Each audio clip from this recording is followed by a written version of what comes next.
Why your kitchen is always a mess? Is it possible to keep your kitchen always clean? How to keep your kitchen always insects free? Assalamu alaikum, welcome back to Mariam's Digital Universe. I hope you are all fine. तो ये वाले question हर home maker के mind में always रहते हैं क्योंकि most of the time हम home makers अपना टाइम जो है वो किचन में स्पेंड करती हैं।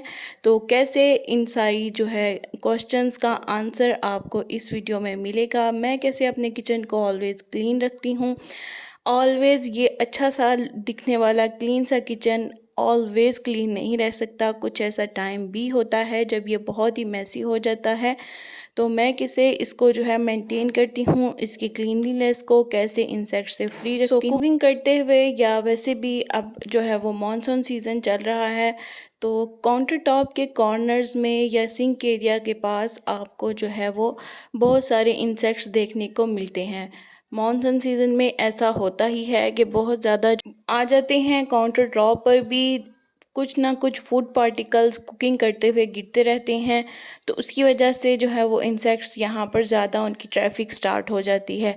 तो सबसे पहले आपने अपने किचन काउंटर टॉप को बिल्कुल क्लियर कर लेना है, जितनी भी चीज़ें हैं वहाँ से हटा लेनी है और उसके बाद जो है वो ड्राई जितने भी पार्टिकल्स हैं उनको कलेक्ट कर लेना है आपने with the help of broom या कोई भी ब्रश। आपको नज़र आ रहे होंगे उस कॉर्नर में जो है वो इंसेक्ट्स हैं, छोटी छोटी स्पाइडर्स हैं, ये देखिए। सो बहुत ही सिंपल मेथड है। वंस अ वीक अगर आप ये प्रोसेस जो है वो रिपीट करेंगे तो आपका किचन बहुत ही ज़्यादा इनसे फ्री रहेगा।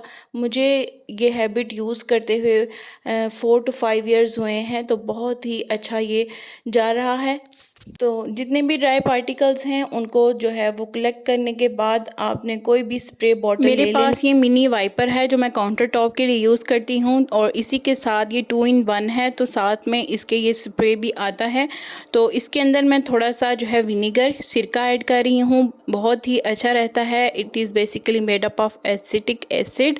और इसके साथ अगर आप सोप या कोई भी लिक्विड जो होता है डिश वॉशर ऐड करेंगे तो बहुत ही अच्छा ये इंसेक्ट रिपेलेंट जो होममेड हमारे पास रेडी हो चुका है। ये ऑयल जितनी भी चिकनाई होती है वो भी काउंटर टॉप से बिल्कुल क्लियर कर देगा। थोड़ा सा पानी इसमें ऐड किया था मैंने। आप कोई भी डिश वॉशर ले सकते हैं, कंपलसरी नहीं है कि आपने यही वाले 2 लेने हैं। थोड़ा सा ऐड कर लें, नहीं तो आप जो सिंपल सोप होता है उसमें थोड़ा सा पानी ऐड करके थोड़ा सा लिक्विडी सा बना के उसमें विनेगर ऐड करके वो भी स्प्रे बॉटल में डाल सकते हैं।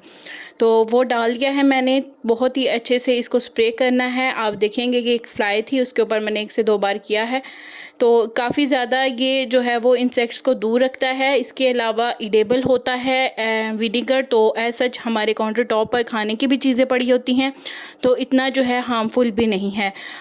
इसके अलावा जो हार्ड स्टेन्स होते हैं बर्नर के, जो बिल्कुल साइड के कॉर्नर्स होते हैं उनके नीचे जो होता है हमारा जो कपड़ा हम या वाइप आउट करते हैं तो वहाँ तक नहीं जाता, वहाँ पर भी मैंने कुछ देर इसको स्प्रे कर दिया था। और इसके बाद जो है वो एक नॉर्मल क्लॉथ लेके, वेट क्लॉथ लेके मैंने काउंटर टॉप पर लगा दिया था।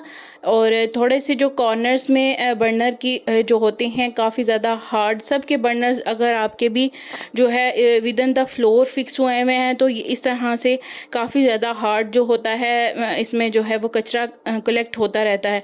तो थोड़ी देर मैंने स्प्रे किया और इजीली इसके बाद टूथपिक से मैंने, या कोई भी चॉपस्टिक ले लें या बारीक शाशलिक स्टिक मैंने ली है, उसके साथ मैंने ये निकाल लिए हैं साइड से।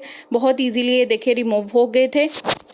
इसके अलावा आप जो है वो बर्नर को जो है वो नाइट टाइम में मोस्टली मैं क्लीन कर देती हूँ, लेकिन ये वाला जो मैंने रेडी किया है, जो स्प्रे रेडी किया है, ये मैं इस पर बर्नर पर नहीं करूँगी क्योंकि ये ग्लास मेड है, तो कोई ना कोई इस पर स्टेन आ सकते हैं। सो मैंने यहाँ पर थोड़ा सा अवॉइड किया और सिंपल सोप के साथ मैंने इसको क्लियर कर लिया था। और वाटर के जितने भी जो होते हैं हार्ड स्टेन वो ईज़िली इसके साथ चले गए और बाद में मैं इस पर एक दफ़ा वेट क्लॉथ लगा देती हूँ। सो इस तरह की हैबिट्स जो होती हैं हमारे किचन में बहुत ही ज़्यादा कंपलसरी हैं। अगर आप इनको बिल्कुल जो है वो अपनी रूटीन में प्रॉपर जो है वो इंक्लूड कर लेंगे तो बहुत ही ज़्यादा अच्छा रहेगा। आपका किचन क्लीन रहेगा, इंसेक्ट फ्री रहेगा। और एक दफ़ा कुकिंग के बाद जो है इस तरह की रूटीन करने से जो है वो आपका किचन जो है बिल्कुल जो है क्लियर रहता है। कुकिंग करने के साथ साथ ही अगर हम छोटे छोटे इस तरह के काम करते रहें किचन में तो इससे भी बहुत ज़्यादा क्लीन लगता है। यहाँ पर जितनी भी चीज़ें मैंने हटाई थी हुक्स के साथ से वो मैं दोबारा से यहाँ पर हैंग कर कर रही हूँ। Emotions like a pair of puppet strings. Did it ever occur to you my heart's more than a toy? Please go easy on me, babe. Send message after message, forward my calls.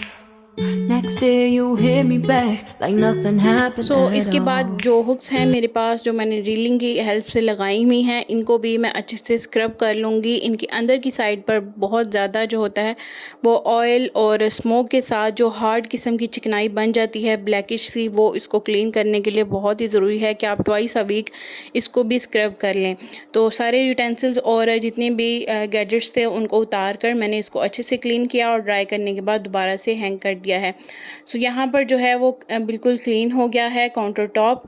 और इस तरह से अब बाकी सारे जो मैंने clear किए थे, यहाँ पर जितने भी मेरे एसेंशियल्स थे उनको मैं दोबारा से यहाँ पर सेट करेंगे। हनी बी का मैग्नेट था जो कि टूट गया, तो ये एयर ड्राई क्ले से मैंने रेडी किया था, तो मैं यहाँ पर इसको रख देती हूँ टिश्यू होल्डर के पास, तो ये भी क्यूट लगता है छोटा सा। सो इस तरह से बाकी के जितने भी मेरे यूटेंसिल्स थे, वो मैं एसेंशियल्स थे, वहाँ पर काउंटर टॉप पर दोबारा से क्लियर करके साफ़ करके उसको रख रही हूँ अरेंज करके। Emotions like a pair of puppet strings. Did it ever occur to you my heart's more than a toy? Please go easy on me, babe. Send message after message, forward daily my के जितने भी calls. हमारे utensils हो गए उनको तो हम wash करते ही हैं, लेकिन जो मोस्टली इग्नोर होते हैं हमारे डेली बेसिस पर वो होते हैं स्पाइसेस जार्स। जितने भी स्पाइसेस जार होते हैं ड्यूरिंग कुकिंग, जब हम इनको यूज़ करते हैं तो हमारे हाथों में ऑयल या जैसे भी वेजिटेबल्स की कटिंग कर रहे हों तो हम इनको वहाँ से जो है वो यूज़ करते हैं, तो गंदे हाथ के निशान यहाँ पर आ जाते हैं, ऑयल के निशान आ जाते हैं, डस्ट भी आ जाती है अगर ओपन आपके काउंटर टॉप पर पड़े हुए हैं।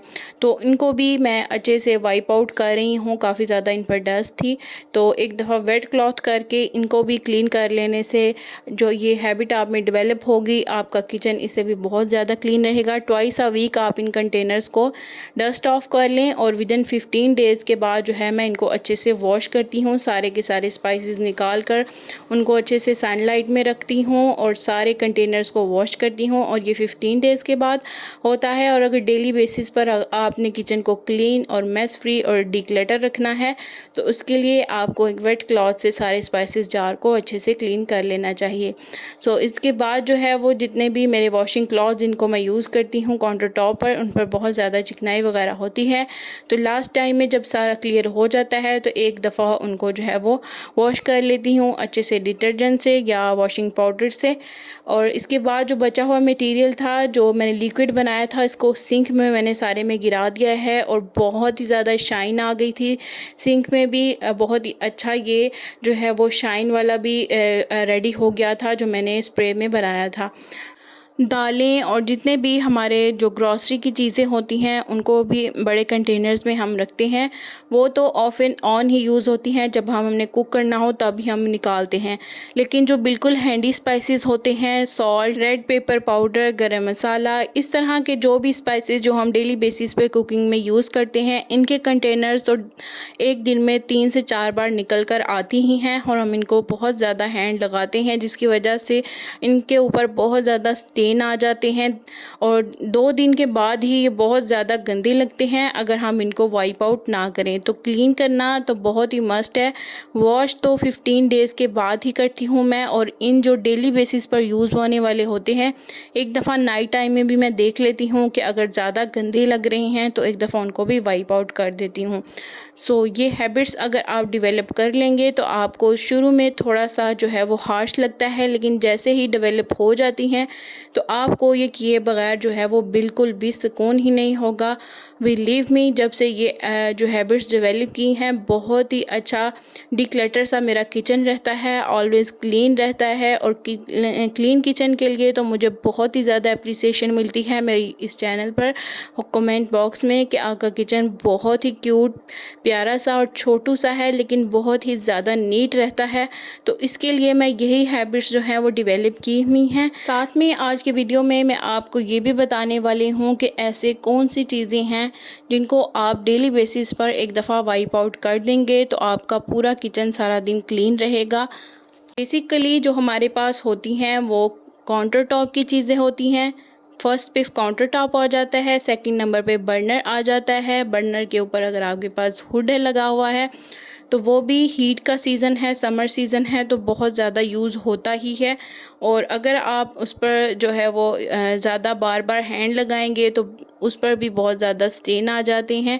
इसके अलावा अगर आप बेकिंग कर रहे हैं तो वो भी ओवन यूज़ होगा। अगर माइक्रोवेव तो डेली बेसिस पर होता ही होता है, तो वो भी बार बार जो है वो हाथ लगाने से गंदा हो जाता है। इनर साइड जो माइक्रोवेव्स की क्लीनिंग होती है वो 15 डेज़ में एक बार मैं कर लेती हूँ, लेकिन आउटर साइड जो कि उसके मिरर वाला एरिया है या जहाँ से जो उसके बटन्स वगैरह होते हैं, इनको डेली बेस पे एक दफ़ा वाइप आउट कर देने से आपका किचन डेली बेसिस पर बहुत ही नीट एंड क्लीन लगने वाला है। तो ये एक और मस्ट जो है वो यूज़ होने वाली बहुत ही अच्छी सी हैबिट आ जाती है किचन क्लीनिंग के लिए। लास्ट पे आपके पास जो हुड है उसको भी जो है वो डेली बेसिस पर ही यूज़ किया जाता है, और हाथ हमारे ऐसे ही कुकिंग में कुछ ना कुछ लगा होता है तो हम ऐसे ही उसको प्रेस कर लेते हैं तो इस पर भी बहुत चिकनाई आ जाती है।